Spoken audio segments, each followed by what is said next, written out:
everybody. It's Jessica Abeg, Live and Love Denver. Happy holidays. I hope you are having a fantastic holiday season with loved ones.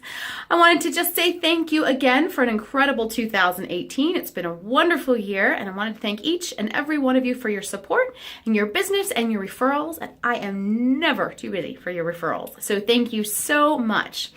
I also wanted to just take a second and make this video to share with you some conversations I have been having this week with some clients who, speaking of referrals, were referring people to me, and a lot of misconceptions about working with realtors kept coming up in the conversation. So I thought it might be helpful to just share some of this with you, just in case you or people that you know are having similar misconceptions, because it can really get in the way of a successful transaction and leave a lot of money on the table. So the first thing that I'm hearing people say, I had a client who said, I wanted to refer some friends. They were really interested, but they're concerned because they're not ready to buy yet. They didn't want to incur the expense. So I think it's really important, first of all, to just share how realtors are paid. Me and everybody else, for the most part, 99%, we don't get paid at all by buyers. Buyers don't pay their broker. They actually pay to buy the house. And then the payment comes from the listing agent and the seller. It's actually an agreement that's made between the listing agent and the seller before the house is even on the market. They decide how much commission they're going to pay to both agents. So by the time you get there with your broker, you've already had that decision made.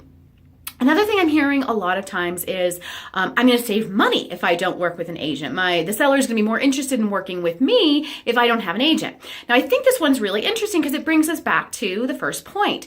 The listing agent and the seller decide the commission before the house is even on the market. So if you go in without an agent, here's what typically happens. The listing agent then becomes your transaction broker and is working both sides of the deal. And they will become then they don't advocate for you, the buyer, or for the seller. They become a neutral party that pretty much just does the paperwork. So you're going in, the seller's not saving any money. They're still paying that exact same commission that was already agreed upon. It's just that their agent gets all of it. And you don't have anybody advocating for you and making sure you're getting the right price, making sure that you are not getting stuck in a sticky situation and inspection and all the myriad things that happen. So there's no risk to the buyer to work with an agent in that respect either. The third one I hear a lot is, we don't need an agent because we're doing a new build. Now, I think this one is kind of an interesting one as well, and I can see where it comes from, because a lot of times when you go to a new build site, there's a sales office, there's somebody there kind of walks you through everything. So maybe it seems like you don't need one. But who does the person in the sales office work for? I'll give you a hint. It's not the buyer. Of course, they work for the company. They work for the builder, and their number one goal is to save money and to get the best price for the house.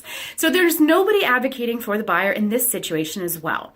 I've worked with a lot of people this year on new builds, and I will tell you, things come up all of the time in new construction, whether it's them not mentioning incentives I just got somebody about like $6,000 in incentives that they did not offer up, just asking a bunch of different questions, looking at things that come up in development, design, inspection, in negotiation. All of those things are important. And here again, the buyer does not pay the agent. The builder does. So there's no risk here either. The last one that I heard, this one I think is really interesting too, is I don't need to work with an agent if I'm doing a cash transaction. Now that's interesting.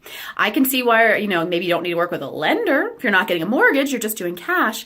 But I think actually in this situation, all the more so you need one, because you are financing the purchase 100%. It's your cash, and you're not paying the agent. So there's no risk. In fact, sometimes cash transactions go very quickly, and so things can get missed in those quick situations. And if you are not every day buying and selling houses, you aren't knowing what to look for, and the same 100 things that you go through any other transaction will be the same in a cash transaction.